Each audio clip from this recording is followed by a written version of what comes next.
Good morning, students. Today I would be explaining you the practical aspects of machine learning or deep learning so that you get the idea about how all those concepts we studied all these days are actually implemented.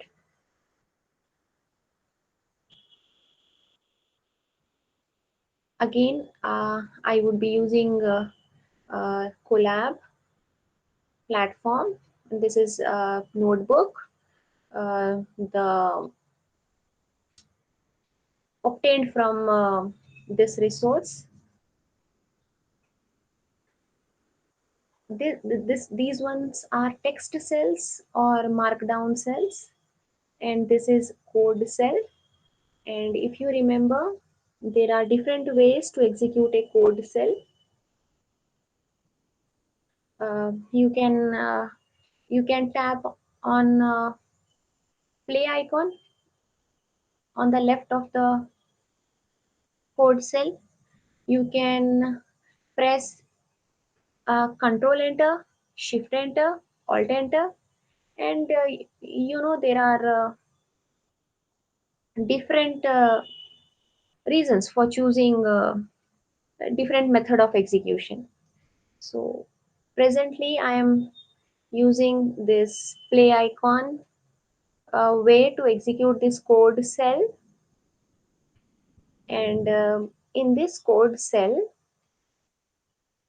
we are using a magic command where you are specifying that matplotlib inline means you want all the visualizations, all the plots, graphs, charts to be displayed on the same window um, beneath the code cell. That's the in line means in the same line. That's what this command specifies to the system. So I executed this. If I execute a, a program or a notebook from some other source, not in my drive, I get a warning sign. And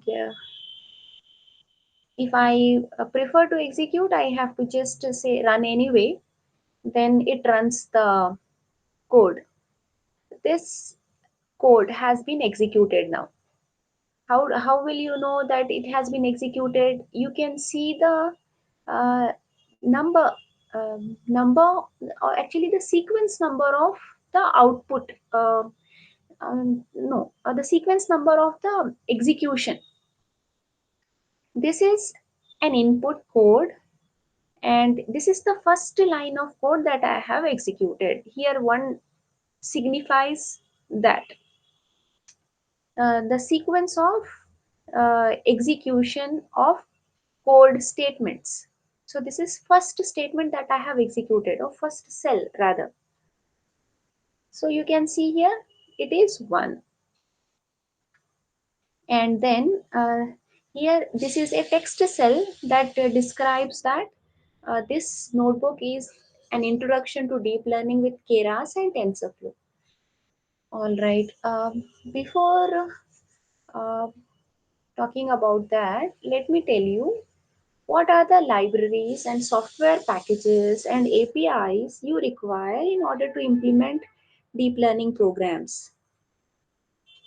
The primary language in which we are writing all the programs are in Python. Please remember, we are using Python language.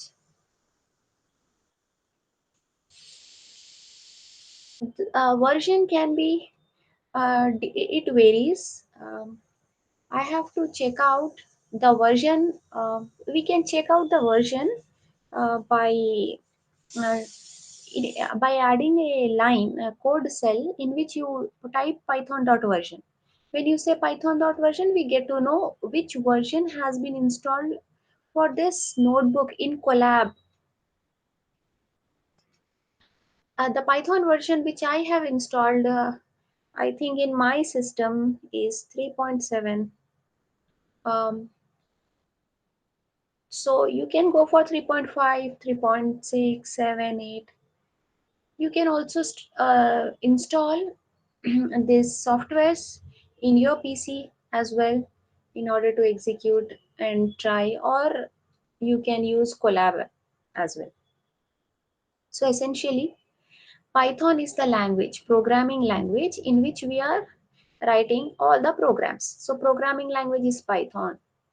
Next, what are the libraries that are essential? The libraries. First one is TensorFlow for deep learning. I am talking about libraries for deep learning.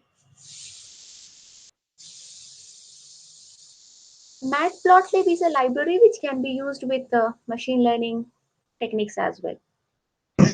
Ma'am Yes. Chaitanya group లో message చేసింది madam.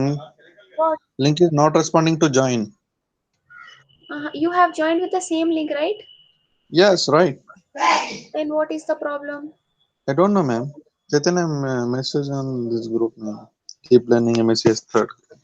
Uh-huh. One sec. Uh,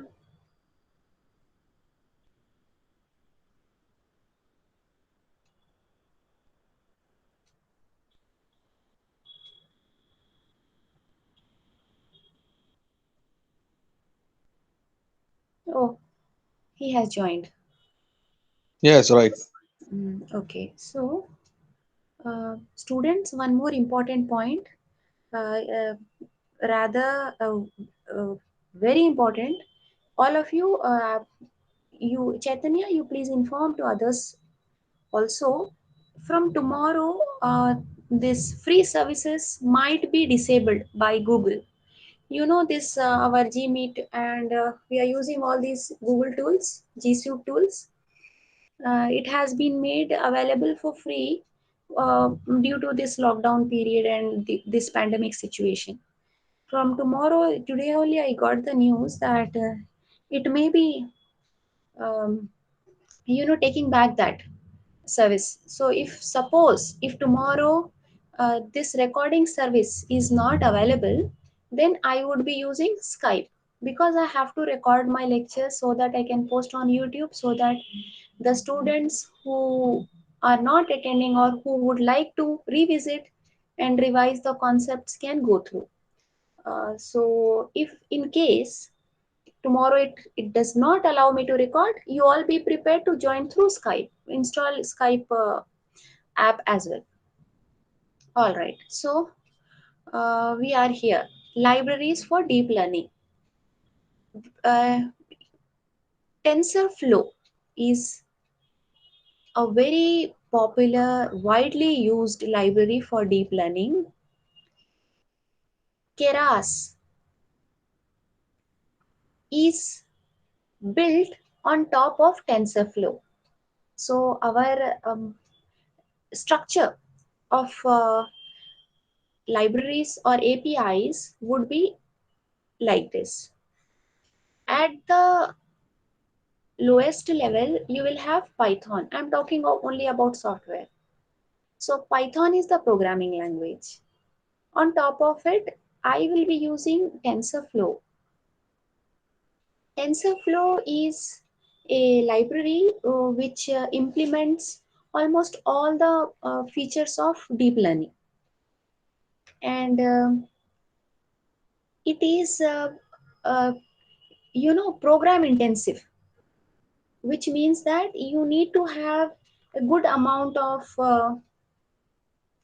programming knowledge to in order to implement certain functionalities. TensorFlow. On top of TensorFlow has Keras. Keras is very user friendly. What Keras does is all the basic functionalities have already been implemented. You just have to call it and use it. Here you have to implement. A user is required to implement a function and then call it. Whereas Keras contains all the implemented functions which you can call directly. And We can say that TensorFlow is a low-level programming library. Low-level programming library because in this, for instance, let me give you an example. If you have to find out square root of a number, there are two ways to do it. One way in, I'm talking about C++. One way is you can write your own function int sqrt and int a and then the body. Another way is you just say math.h include and call sqrt, um, s is equal to sqrt of 10. What is this? This is predefined. You're just invoking it with the argument value. Here in this case, user is defining. You are supposed to write the logic behind calculating the square root. So this is like TensorFlow. You are supposed to do this. And this one is like Keras because it's already done. You just call it and use it. So TensorFlow can alternatively called as a low-level programming library, and Keras is known as high-level programming library. And there is another very popular library these days that combines the features and goodness of both TensorFlow and Keras, which is known as PyTorch. PyTorch is, you know, taking over TensorFlow and Keras also because it combines both of the features, good features of both. So TensorFlow plus Keras is equals to PyTorch. You can work on PyTorch as well. PyTorch is, you know, a high-level programming language, not programming language, a high-level programming library. Students understand the difference between language and library. Language is Python. Everything is implemented in Python. On top of Python, you have several libraries. Again, let me give you an example. In Java, you write programs in Java language, and you also have APIs like hash, not hash, import java.sql.star, and you have lang, you have util, you have several other APIs which you can call in your Java program in order to use the services which have already been implemented. So this is also a programming library, and we will be using TensorFlow and Keras. TensorFlow was still it's very popular, but this is relatively new compared to TensorFlow. This has been developed by Google, and it's around since 3 years and 3 4 years. And this one we will be writing code in this too. The present version of TensorFlow is 2.3, I suppose. And the one which I have installed in my laptop is 2.0. You can also install all this in your system so that you get to know how to install. And that in Colab, you get everything ready made. It is like a cloud platform where you have all the softwares installed. You don't have to install the mostly and widely used softwares. Whereas specific libraries you have to install if they are not already been provided by the environment. TensorFlow, Keras are specific and PyTorch are specific libraries for deep learning. Besides these libraries, you also need to write a program in deep learning. You need NumPy. NumPy is numerical Python. It facilitates working on numbers, arrays, matrices, and SciPy. SciPy is another library which enables statistical calculations. Finding mean, median, mode, like statistical operations have already been developed in this library. You can just use them. And there is another very important library which mainly deals with data processing is Pandas. And then you have scikit-learn. Scikit-learn, this is also known as sklearn. Scikit-learn or sklearn, this library is mainly for machine learning. What are the techniques in machine learning? In machine learning, you have linear regression, logistic regression, you have support vector machine, you have decision trees, you have random forests, you have neural networks. These are machine learning tools. Whereas deep learning has convolutional neural networks, recurrent neural networks, autoencoders, LSTMs, long short term memory, gated recurrent units, GRUs. These are deep learning models. These are machine learning models. To implement machine learning models, you require scikit-learn or sklearn library. And there is another library called stats, which is useful for statistical analysis. You can uh, analyze the data uh, by calling various built-in functions. Then what happens, the whole idea about machine learning, deep learning boils down to visualization, because eventually after creating the model, after training it, testing it, you wish to visualize it, and visualization is important and significant aspect of uh, deep learning. So for that, you have matplotlib. Matplotlib is a plotting library for data visualization. Yes, excuse me, students, for 1 minute.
Okay, students, so we are discussing the libraries. These are very important things.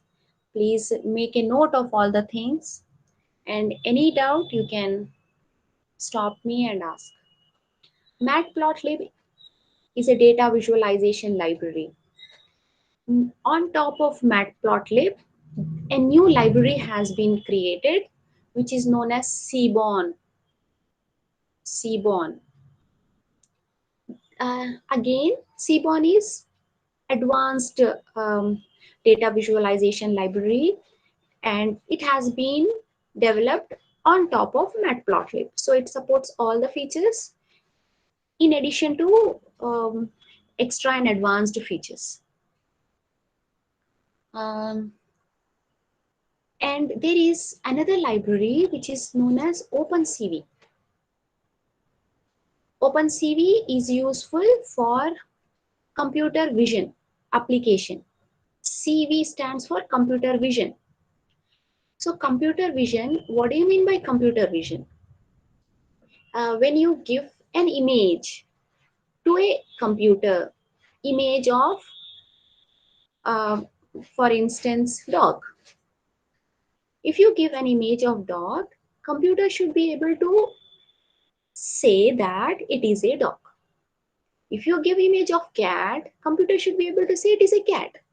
If you give horse, if you give aeroplane, if you give house, if you give sun, if you give any image, what I mean is, if you provide an image as an input to the model and your model is correctly classifying it into a category, then it means computer is able to see. It's like, in other words, it's like computer has got vision through which it can see.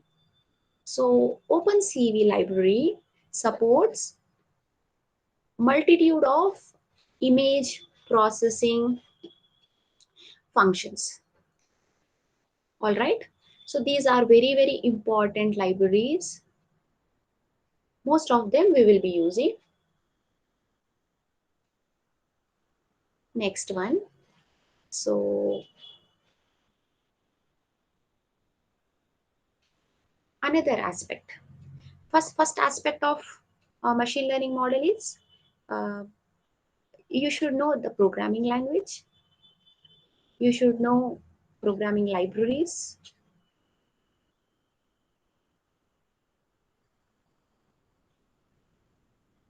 And then whenever you are building a deep learning model, uh, you have to have a data set. Without data set, you cannot create a model. And learning happens through data set. So data set is like notes and video lectures for students. Analogy, I'm giving you an analogy. As the data set is like uh, a method of learning for a deep learning model, likewise notes and video lectures are a way of learning for students. Students are learning through this, and deep learning model is learning through this. So data set is mandatory, and you will find humongous amount of data sets available on the internet, and you can also create your own data set. We will be using for all our programming and demonstrations the data sets which are predefined, which are already available on standard websites like Kaggle, UCI repository. So data set is very mandatory and essential component.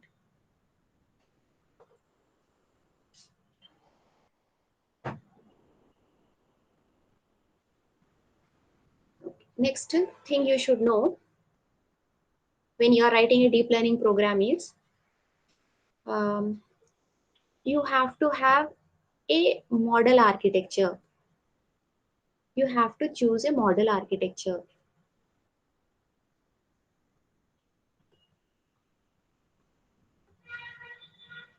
Model architecture is like this notes and video lectures format. Whether I am providing you topic wise, or unit wise. There are certain topics which are related closely but do not occur in the same unit. They may appear in different units. However, you find close similarity between them. So I can give you topic wise notes. I can give you unit wise notes where you find sequence of notes, topics as they appear in your syllabus. Or I can give you from easy to hard or hard to easy. There are various ways to format and structure the notes. And even same goes with video lectures. I can teach you all theory, later practical aspects, or I can go hand in hand. I can have theory first, followed by lab. I can, each class I can take half theory and half theory plus lab, or I can explain practicals before coming to theory. I can give you an essence of how it works and then go back to explaining the conceptual ideas about a topic. There are different ways. So likewise, you can have different model architectures that we will be looking as we go ahead. And then you have to know about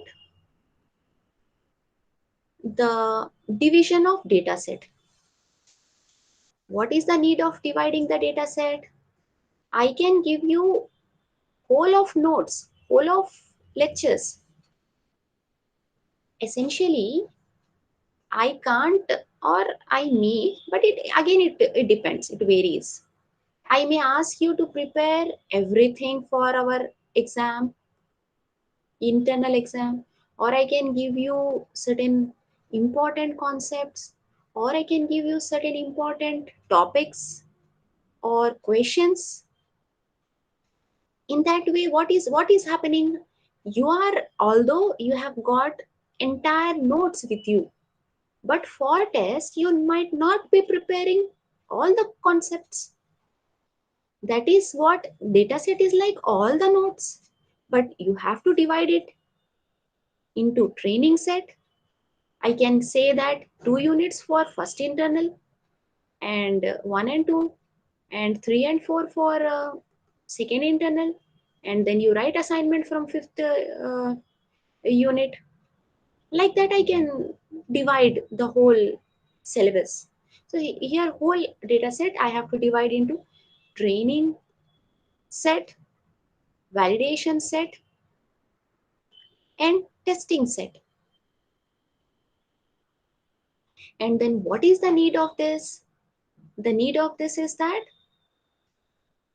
if I teach you in a class 2 plus 3 is equal to 5, and the same thing I give in a internal exam, what is the value of 2 plus 3, and the same thing I give you in your final exam, what is the value of 2 plus 3?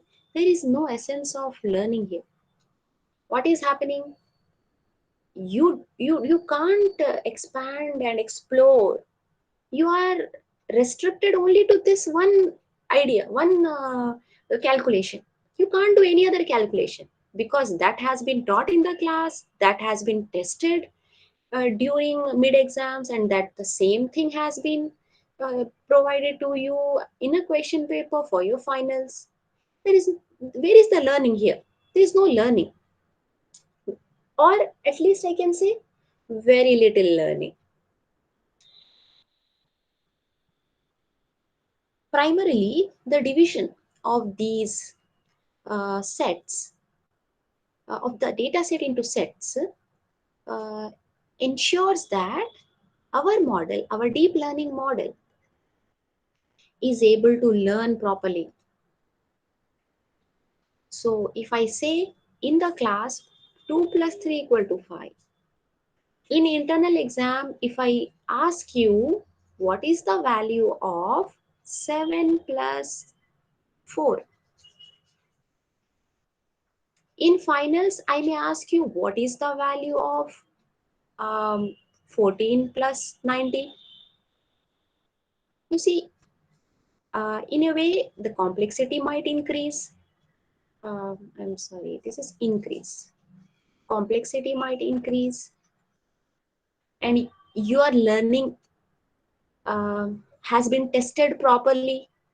Whether you have learned only one aspect or you are able to learn many things.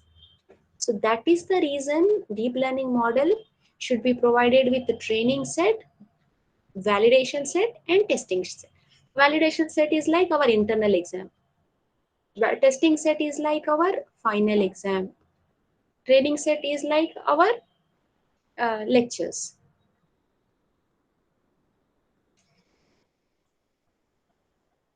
All right, students.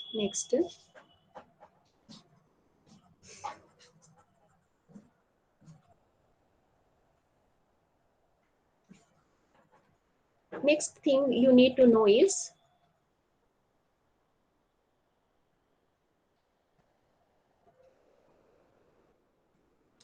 data pre-processing. Uh, you can include here data pre-processing. You do data pre-processing and then you divide the data. What is the need of data pre-processing? Data might not be in a format which is suitable for our model architecture which we are choosing, or there are some missing values, there are some invalid values. What you are supposed to do? You are supposed to pre-process it, bring it to a format which is suitable for the model as well as for training and for testing. So data pre-processing, and then you have to divide the data, and then you have to um, interpret the results. How do you interpret the results? You get the results after you train the pre-processed data on a model. You get some results. What result do you get? To obtain results, you have to choose the metric in which you want to generate the results. And metric depends on the type of data and the uh, the way user would like to measure the performance. For instance, you go to a dairy farm and ask for 1 liter milk. You go to a um, perhaps vegetable or fruits shop and you ask for 1 dozen apples. You go to vegetable, you ask for 1 kg tomatoes. You go to cloth store, you ask for 1 meter cloth, fabric, something. You measure, suppose you purchase a land, you measure 1 square feet or square meter, or so on. Essentially, these are the metrics. This is a metric. This is a metric through which you are measuring, and you you get to know the quantity and the amount through this. And now, suppose if you are giving the data set of, um, for instance, landscapes. Landscape means pictures of parks, mountains, and greenery and all. And you are asking the model to classify these into dogs, cats. Is it right? It's not. Because what is this data set include? It includes landscapes. So you have to give categories like mountains or waterfall, greenery, parks, different uh, classes are there in this data set. You should be concerned with these categories when you are, you know, obtaining the result from your deep learning model. Likewise, you have metric in deep learning model. The most widely used is accuracy, and then you have several other metrics like sensitivity, specificity. uh, Let us focus presently at accuracy, and then this is the gain. Okay, what is the gain? The gain is accuracy. What is the loss?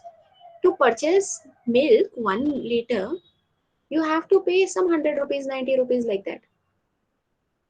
This is the loss. Means you gain something and you're losing something. Likewise, here you will have a loss or a cost function. This is known as cost function. You need to know about loss, accuracy, and cost function. And the metric which we are using is here accuracy. And for cost function, perhaps we would be using,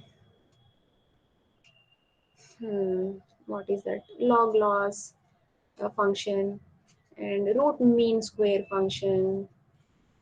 There are various functions we would be discussing.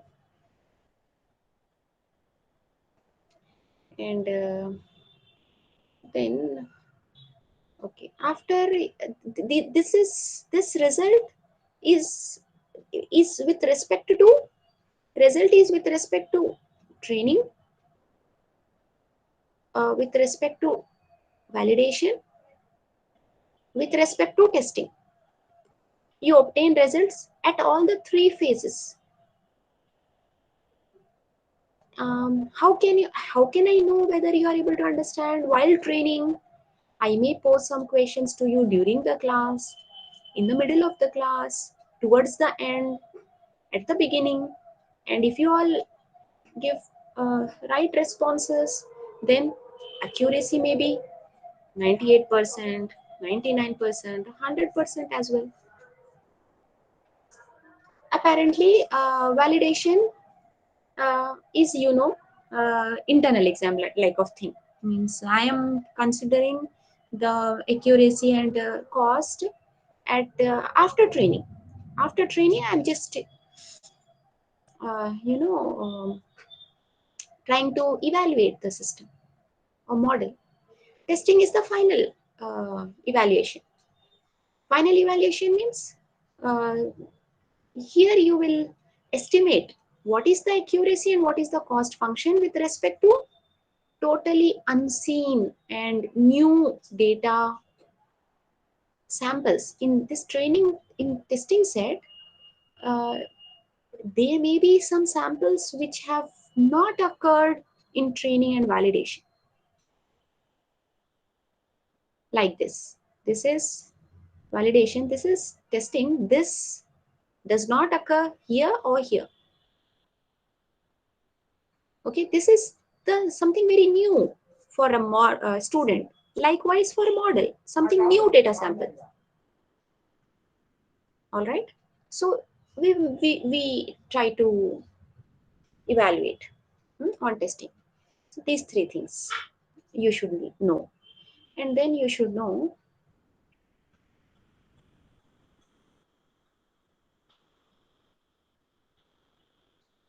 about, I think you know in machine learning course you have already done it. Let me quickly touch upon these: true positive, true negative, false positive, false negative. and confusion matrix. Confusion matrix. I should have written all this on OneNote. Okay, anyway. So confusion matrix is a tabular structure where you have cells and you have uh, actual values, predicted minus, actual plus, actual minus. For instance, let me give you a current example which is happening around us. COVID. COVID test. If somebody undergoes a COVID-19 test, there may be uh, two results. It can be positive or it can be negative. So you have taken COVID test of say 100 persons.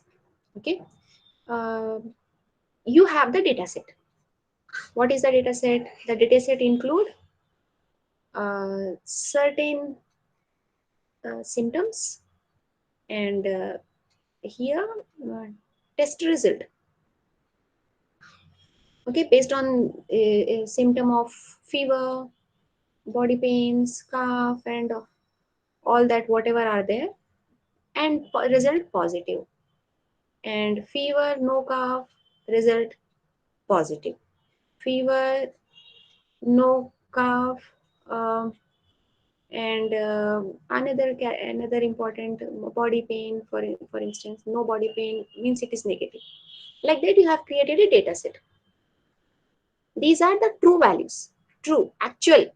Actually, you have conducted tests on people and you have come out with these results based on their symptoms and the test results. So these are our actual values. And then what do? You give this data set, like this data set, you have chosen COVID data set, and you provide this data set to a model. Okay, this data set is given to the model. What model does is, model is predicting. Okay, now when model is predicting, for positive, if model say positive, actual is positive, predicted is positive. This is true positive. If model says positive and actual is negative,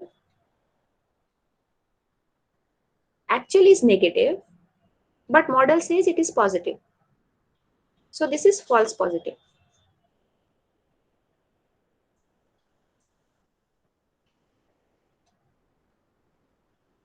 And if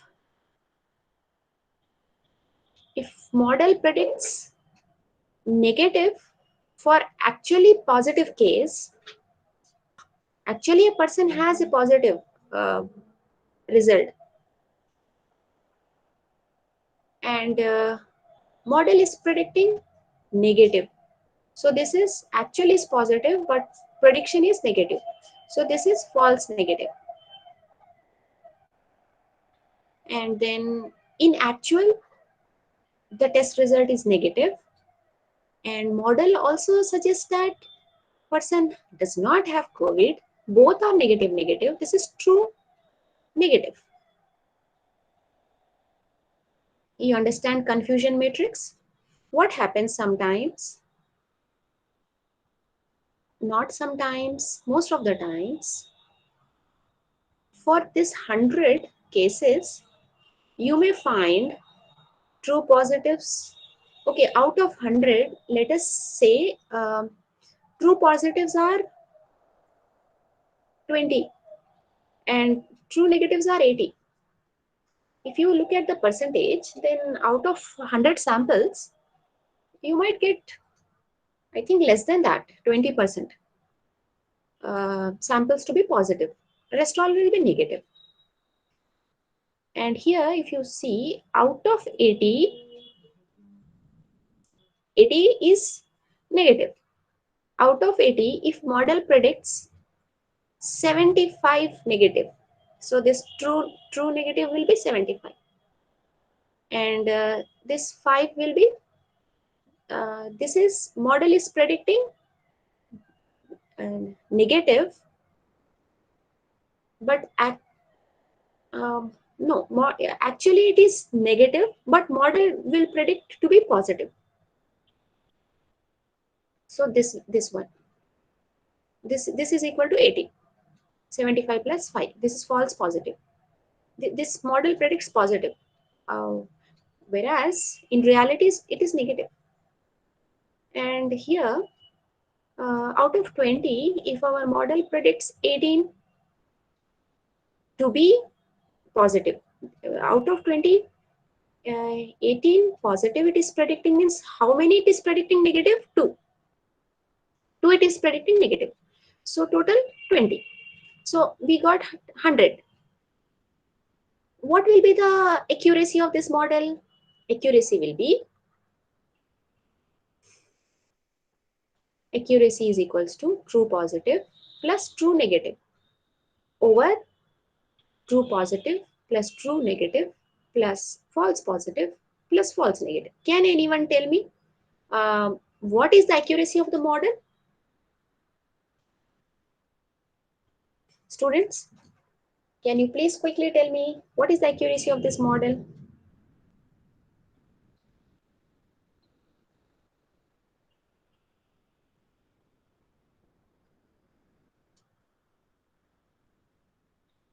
No one can tell me. Okay, is it in the chat? Let me check if it's in the chat.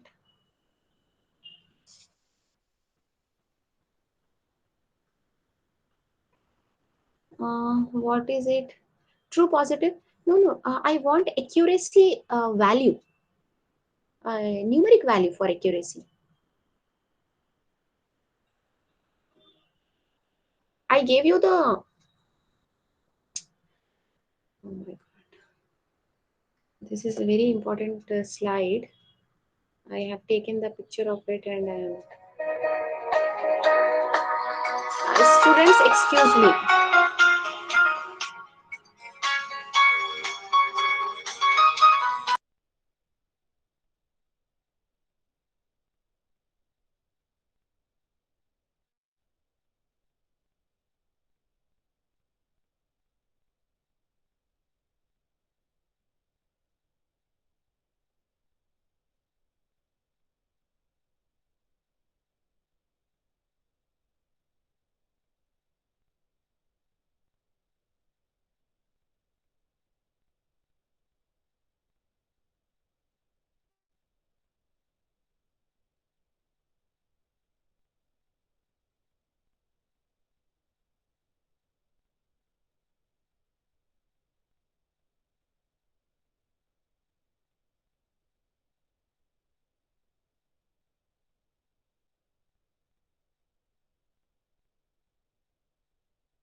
Sorry, students, that was an important call.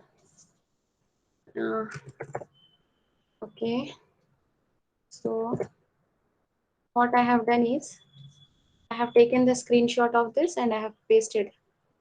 It is very important slide. You can just go through all these points. Okay, next. Okay, no one is able to calculate. Okay, what I wrote? I wrote out of 100,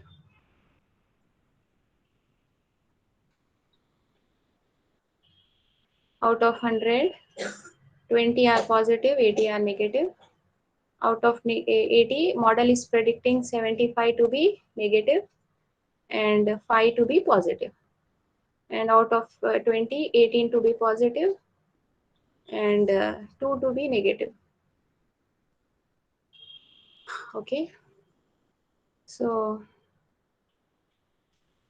what you have to do is you have to put these values. Accuracy is equals to true positive plus true negative by true positive plus true negative plus false positive plus false negative. So is equal to, if we will put all this in confusion matrix, if we put true positive means 18. This is false negative 2. True positive, no, false uh, positive 5 and true negative 75. So TP means 18 plus TN means 75 over TP means 18 plus TN means 75 plus FP means this one, no, 5 plus Fn means 2, no, 2. So this is equal to, now at least can you quickly tell me, students? Hmm. So 18 plus 75 is equal to 93. We sell the latest blouse designs. Or 93 over, this would be 100, no? It's 93 plus 700. So this will be equal to 93 divided by 100 is equal to 0.93. So 93% accuracy. Okay, students, do you understand? Right, very good, Vinod. 93% accuracy we got. Okay. So our model is able to predict or classify 93% of the times properly. Okay. So error. Next one, error. Error means how we will calculate error. I will tell you how to calculate error. Oh, okay. Error will be 7%.